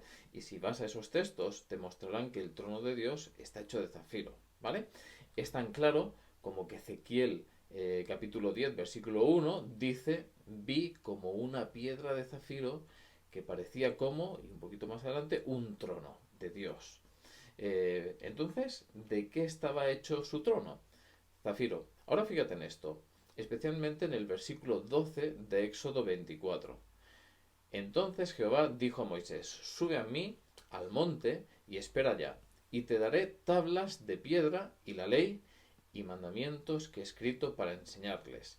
Pero es muy interesante porque la imagen literal en el hebreo dice, te daré tablas de la piedra, o sea, tablas de la piedra. Ese es el artículo definido. Os voy a dar las tablas de la piedra. Y podemos preguntarnos, ¿de qué piedra? Pues bien, es muy interesante porque la única otra piedra que se menciona es mencionada 2 versículos antes, que es la piedra de zafiro sobre la que Dios está y de la que su trono está hecho. Dios dice, venid, os voy a dar 2 tablas de la piedra. Y la única otra piedra que es nombrada y que se menciona en el contexto es la piedra de zafiro. Ahora bien, la cosa se pone todavía mejor. Mirad, se trata de una piedra específica. La única piedra mencionada en este pasaje es la que se encuentra en el versículo 10, una piedra de zafiro.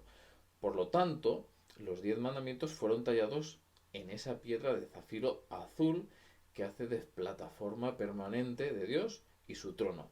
Es increíble. Y mira en Éxodo 32, versículo 16, porque dice lo siguiente. Dice, y las tablas eran obra, y si vemos un poquito, ¿de quién? Eran obra de Dios. A todos nos gusta decir eso de que Dios escribió las tablas con su propio dedo, pero según este versículo, Dios no solo las escribió, sino que Dios hizo esas tablas. ¿Y sabes de qué las hizo?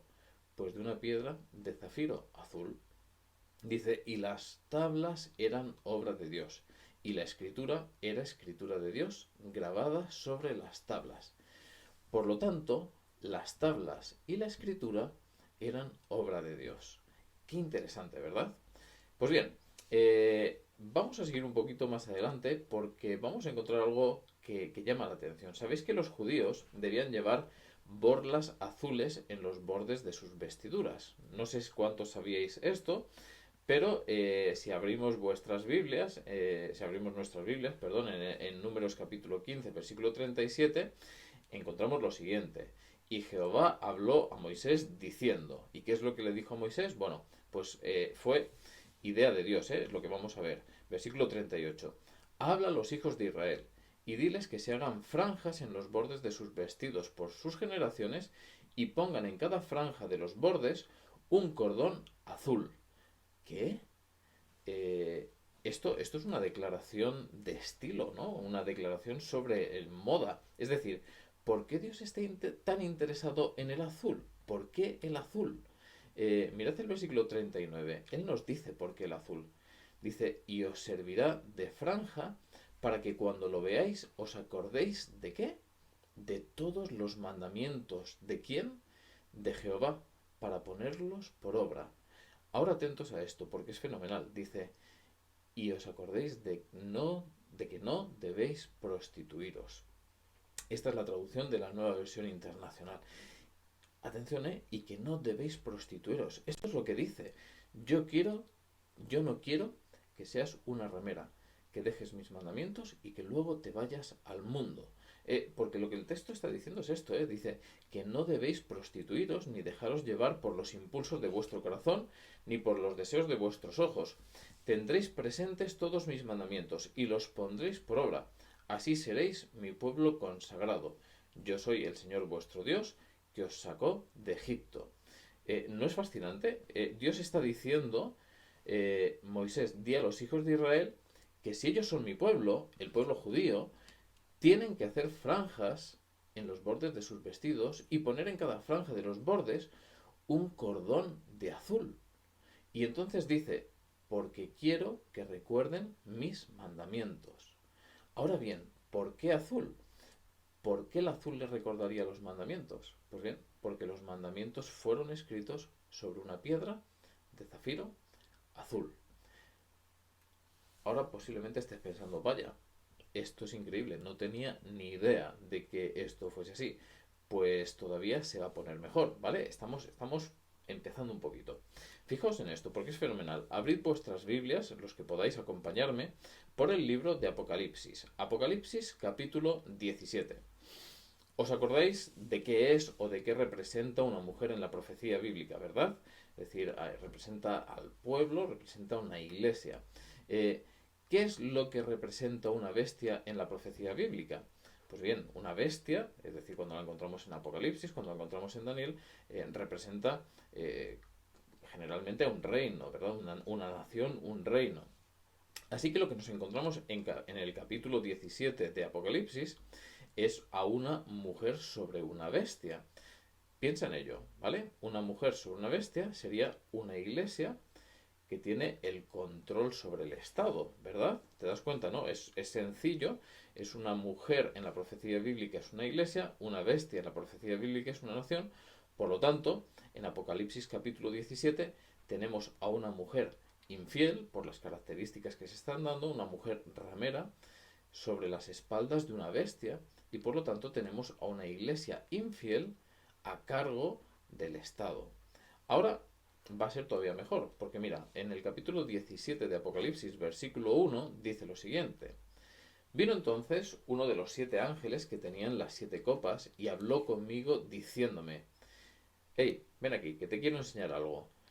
La sentencia contra la gran ramera, la que está sentada sobre muchas aguas, con la cual han fornicado los reyes de la tierra, y los moradores de la tierra se han embriagado con el vino de su fornicación, y me llevó en el espíritu al desierto, y vi a una mujer sentada sobre una bestia escarlata, llena de nombres de blasfemia, que tenía 7 cabezas y 10 cuernos. Todo esto os suena familiar, ¿verdad?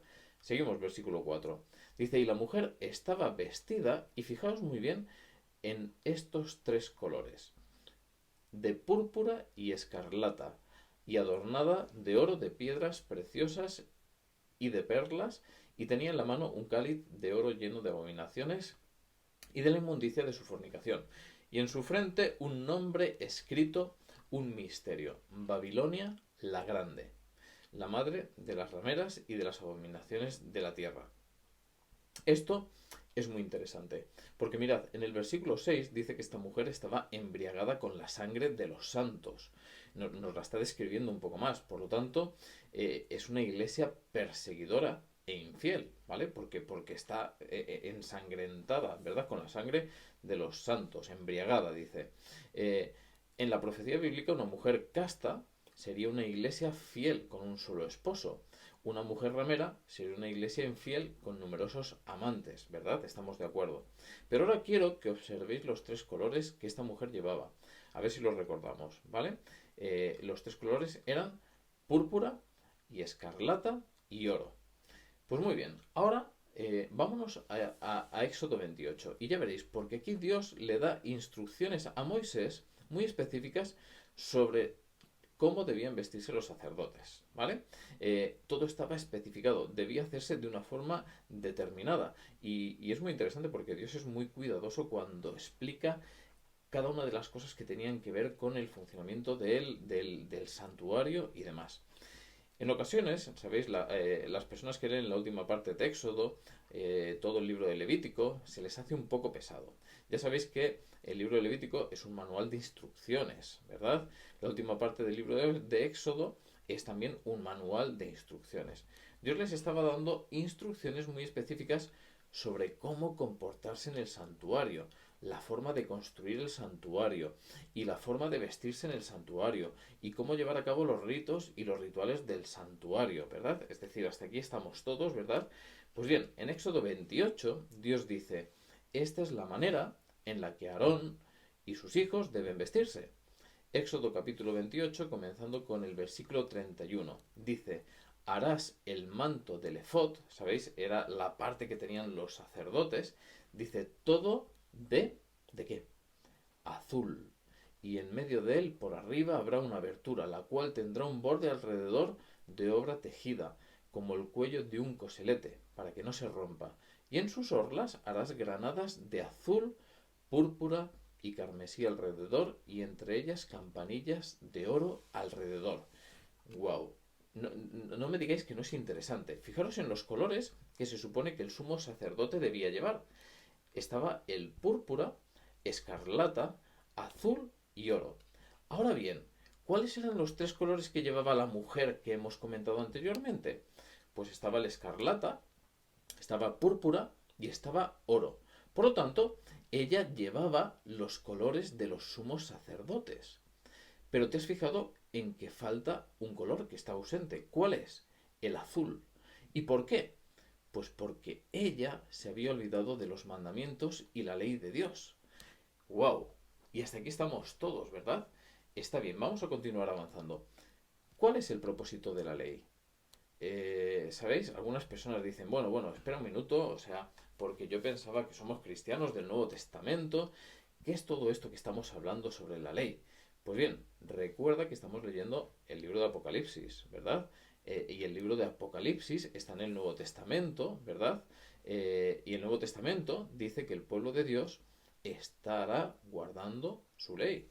Eso es así. Y eso es muy interesante y lo encontramos en la Biblia. La mujer ramera de Apocalipsis, capítulo 17, llevaba oro y púrpura y escarlata. Pero ¿cuál es el que no tenía? El azul. Y ahora fíjate en esto. Esto está extraído del libro de Leyendas de los Judíos, volumen 3, por si alguno está interesado. Fijaros en lo que dice, porque esto es lo que los judíos han creído históricamente sobre los 10 mandamientos, que fueron escritos en una piedra extraída del trono de Dios. Fijaros lo que dice. Moisés salió de los cielos con las 2 tablas en las que los 10 mandamientos fueron grabados y fueron hechas de piedra de zafiro. Esto es lo que los judíos han creído. Los 10 mandamientos no fueron hechos de alguna piedra que Moisés encontró en el desierto de Sinaí. No, fueron tallados en una piedra de zafiro azul. Y fijaos en esto, también es del mismo libro, Leyendas de los Judíos, volumen 6. Dice, los antiguos eruditos judíos sostienen que el zafiro empleado para las tablas fue tomado del trono de la gloria, del trono de gloria. Y quiero que penséis en esto. La ley de Dios fue tomada del mismo trono de Dios. Ahora recordemos, ¿dónde estaba guardada esa ley? En el arca. ¿Sabéis de qué símbolo el arca? Del trono de Dios. Eso es exactamente correcto. Tenemos a los 2 ángeles que estaban situados en la parte de arriba. ¿Y qué había entre los 2 ángeles? Estaba el propiciatorio. El propiciatorio, que es el lugar de la misericordia. ¿Y qué se manifestaba encima del propiciatorio? Pues se manifestaba la gloria de la Shekinah, que representaba la presencia de Dios mismo. Era la misma presencia de Dios, y aquí en el lugar santísimo del santuario estaba el propiciatorio, el trono. ¿Y qué había bajo el trono? Pues las piedras, las tablas de piedra de zafiro azul cortadas del mismo trono de Dios. Y el poder del anticristo dice, pues nosotros podemos hacerlo también. ¿Cómo que podemos hacerlo? ¿Cómo que puede hacer un trono? Eso es imposible. Vamos a ir terminando con esto. En primer lugar, la ley es como un espejo, ¿sabéis? La Biblia nos lo plantea así, no es como una barra de jabón, y con esto me imagino que estamos de acuerdo. ¿Cuál es el propósito de la ley? Pues bien, la ley es como si fuese un espejo. La ley fue diseñada para mostrar 2 cosas. En primer lugar, para mostrar la justicia de Dios y en segundo lugar, la maldad del hombre. Ese es el propósito de la ley. Posiblemente ha habido alguna vez en la vida en la que se te ha quedado algo de comida en medio de un diente. Sí, esos momentos tan bochornosos en los que se queda un trozo de perejil o un trozo de lechuga, ¿verdad? Y para los que estamos casados, pues imaginaros que hemos estado de visita con unos amigos y antes de acostarnos te miras al espejo y de repente ves ahí un pedazo de trozo de algo que se te ha quedado entre los dientes. Y te diriges a tu pareja, a tu esposa, a tu marido, ¿no? Y le dices, cariño, hemos estado visitando a nuestros amigos durante unas 2 o 3 horas después de haber comido y ¿has visto esto que tengo aquí? Sí, un trozo de perejil. Está intentando decírtelo toda la noche. Cariño, es que tengo una noticia importante para ti. Es que yo no lo puedo ver. Es decir, no puedo sacarme los ojos para ver cómo tengo esto, ¿verdad? Necesito que tú me digas que hay algo que no está bien porque yo no puedo verlo. Es decir, el espejo me dice que tengo un problema. El espejo no resuelve mi problema. En eso estamos de acuerdo, ¿verdad? El espejo me dice que tengo una necesidad. El espejo me dice que necesito ayuda. La ley es como un espejo. Esto es lo que Santiago dice en el Nuevo Testamento. Dice, un hombre que mira atentamente en la perfecta ley, la de la libertad. Y cuando nos miramos en ese espejo, nos damos cuenta de que somos culpables. Porque Romanos nos dice que no hay quien haga lo bueno, no hay ni siquiera uno. Romano 3:12. La ley nos dice que Dios es justo, nos dice que nosotros somos injustos, que necesitamos un Salvador. Es decir, ¿os imagináis que cogiésemos el espejo y tratásemos de limpiarnos con él? El propósito de la ley es mostrarnos cuán justo es Él, Dios, y a la inversa, cuán injustos y pecadores somos nosotros.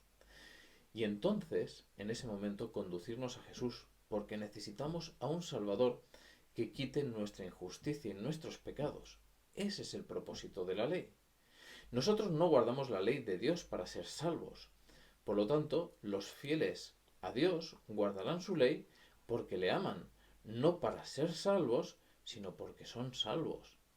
Hoy algunas personas dicen, no te preocupes por esa antigua ley, la ley ha sido superada, la ley ha sido clavada en la cruz. Y uno dice, wow, desde luego que hubo algo que fue clavado en la cruz, pero déjame que te diga lo que no fue clavado en la cruz, no fueron los 10 mandamientos de Dios.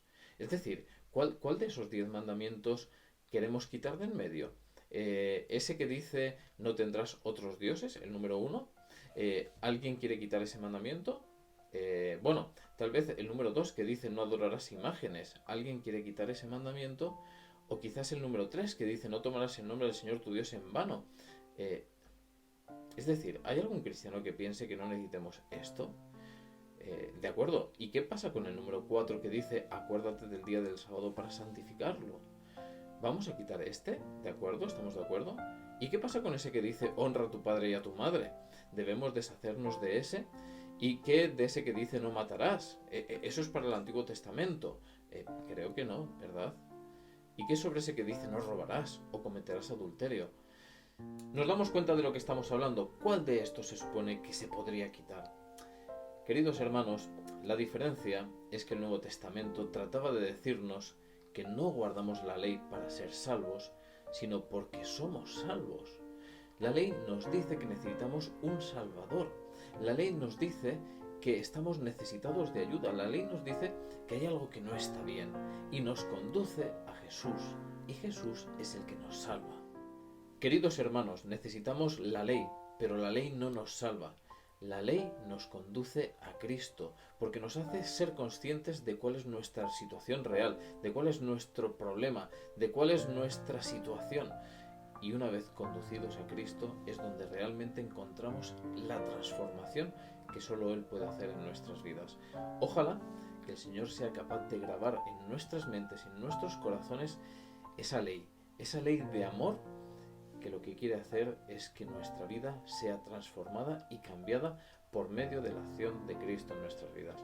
Ojalá que puedas experimentar ese poder, el poder de Dios en tu vida. Deseo que el Señor os bendiga y que pueda transformar vuestras vidas de una forma poderosa. Un fuerte abrazo.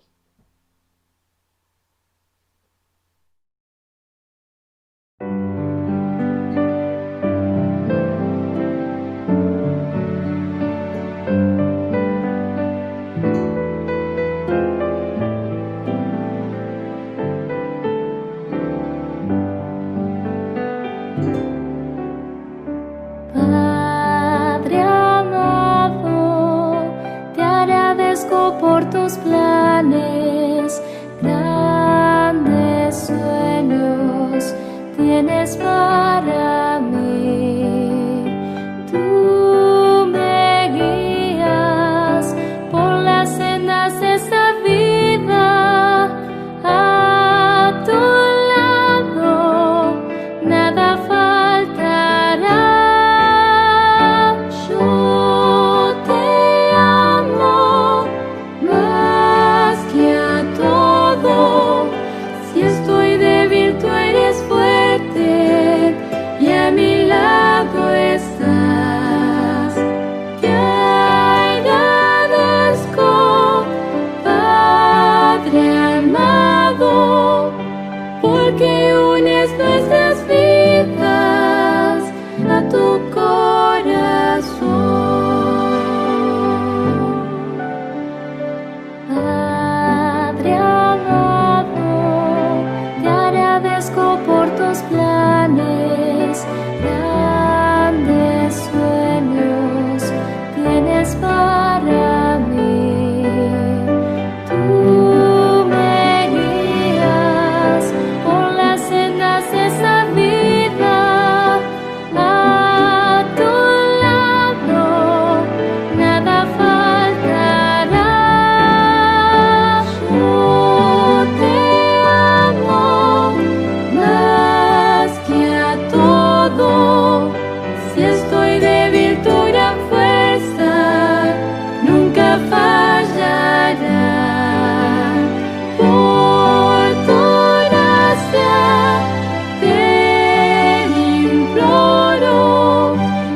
transforma.